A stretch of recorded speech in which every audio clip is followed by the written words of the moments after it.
I still remember the morning it all started, quiet fog hanging low over the pasture, the smell of hay and diesel from my old tractor. I was tightening a loose hinge on the barn door when I heard the sound of boots scraping against the concrete floor behind me.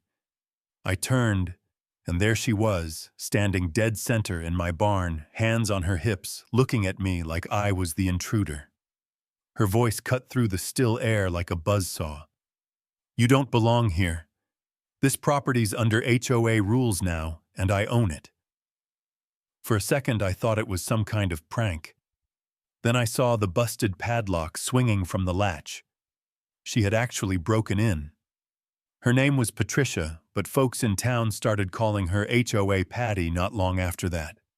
She'd just bought a fancy house in one of those new developments that backed up to my fence line, white fences, matching mailboxes, weekly lawn inspections, the whole suburban circus. I'd been on this farm my entire life. My grandfather built the barn with his own hands. My dad taught me how to mend wire-fix engines and keep the soil alive. To hear some stranger walk in and declare ownership like it was monopoly money, well, I nearly lost it right there. Before I could even speak, she pulled out her phone and started dialing. "Yes, officer. There's a man trespassing on my property. He's getting aggressive. Please send someone." I froze. The sheer audacity of it almost made me laugh, but the sound of sirens in the distance wiped that grin right off my face. That was the day everything changed. See, it hadn't started that morning. It had been brewing for months. When Patricia first moved in, she complained about the cows being too loud. "You'll be fined," she said. "The HOA doesn't allow livestock." I remember chuckling, telling her, "Ma'am, this is a farm. Cows moo. It's kind of their thing." She didn't laugh back. The next week, she was out by the fence again, holding a clipboard, measuring distances, like she was inspecting a military base. I asked what she was doing, and she snapped, "Your barn's too close to the property line." "That's a violation," I told her gently. "There are no HOA rules out here." Her face went red. "We'll see about that," she hissed, and she meant it. Weeks later, I'd find anonymous notes in my mailbox, warnings about non-compliant structures and noise violations. I ignored them. You can't reason with delusion. But then one night, I caught her inside my pasture in a nightgown, holding a tape measure, standing among the cows, like she was sizing up the property for sale. "What are you doing here?" I yelled. She didn't even flinch. "I'm inspecting what's soon to be mine," she said, "calm as you please." That's when I started locking every gate. But locks don't stop obsession.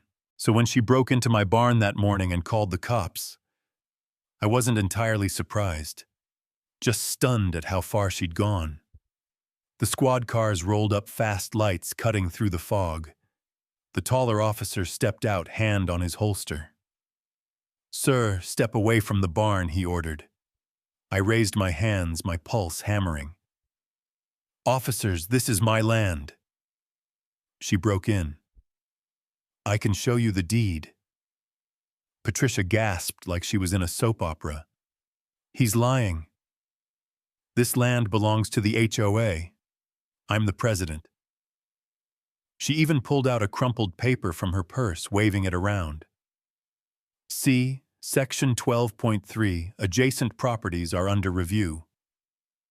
The younger cop frowned, glanced at it, and said flatly, "Ma'am, this isn't a deed."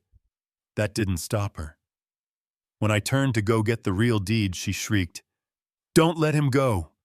He's getting a weapon." The cop's hand went straight for his gun, and I froze. My whole life hanging by the thread of one woman's lie.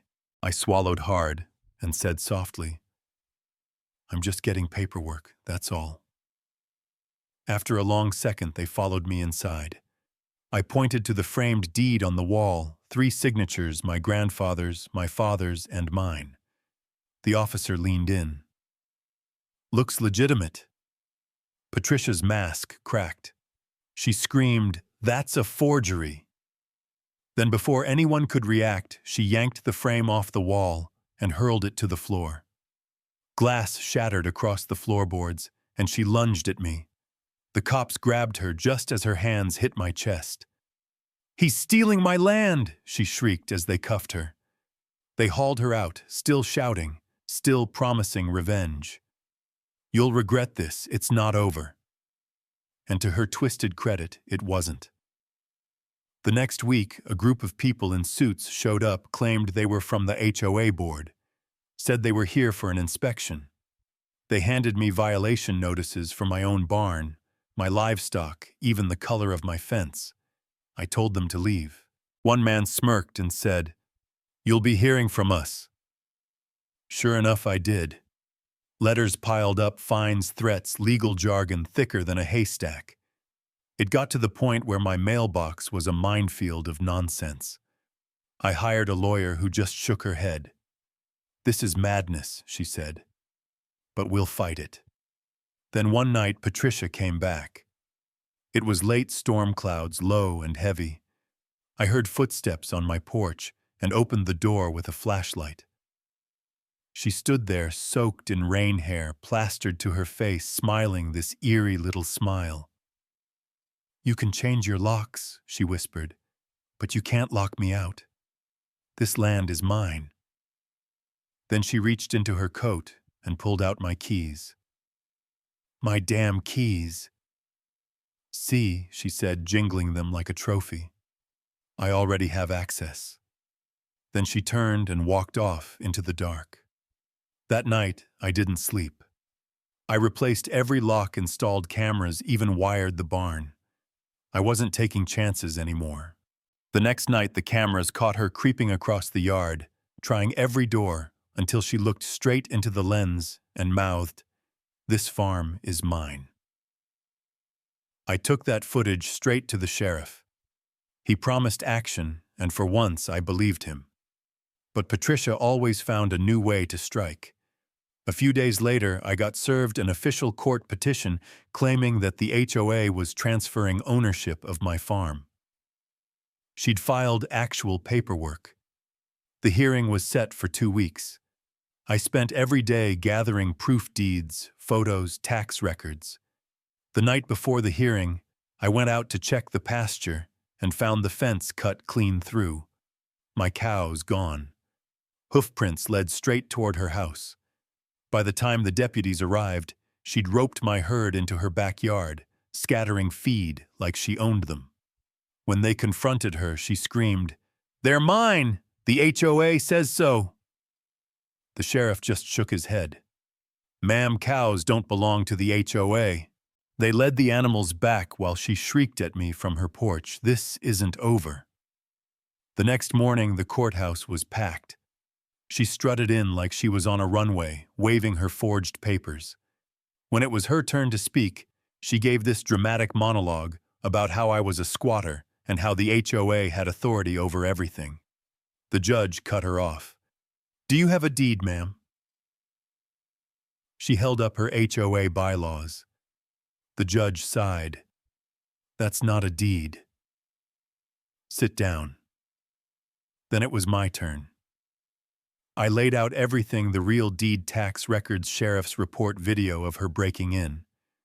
The judge barely needed to read it all. "This court finds your claims invalid," he said, "and we're referring your case for charges of trespassing, theft, and harassment." She went pale, then red, then wild. "You can't do this to me, I make the rules." The gavel came down hard. "Not in this courtroom, you don't." Deputies cuffed her again as she screamed, "You'll regret this. That was the last time I saw her." Life slowly settled back to normal. The neighbors who once believed her lies came by with pies and apologies. The animals calmed, the fields grew green again, and for the first time in months, I slept through the night. One evening, I stood out by the fence watching the sunset spill gold over the fields. My grandfather used to say, "Land isn't just dirt, it's memory. Protect it with kindness, not rage." I finally understood what he meant. Because kindness doesn't mean surrender. It means standing firm without losing yourself. Still, some nights I catch myself glancing toward the road, half expecting those HOA trucks to roll up again. Maybe that's paranoia. Or maybe it's just the scar she left behind. Either way, I'm ready now. So tell me, what would you have done if someone broke into your land, called the cops on you, and tried to steal everything your family built? Would you fight back, or would you walk away?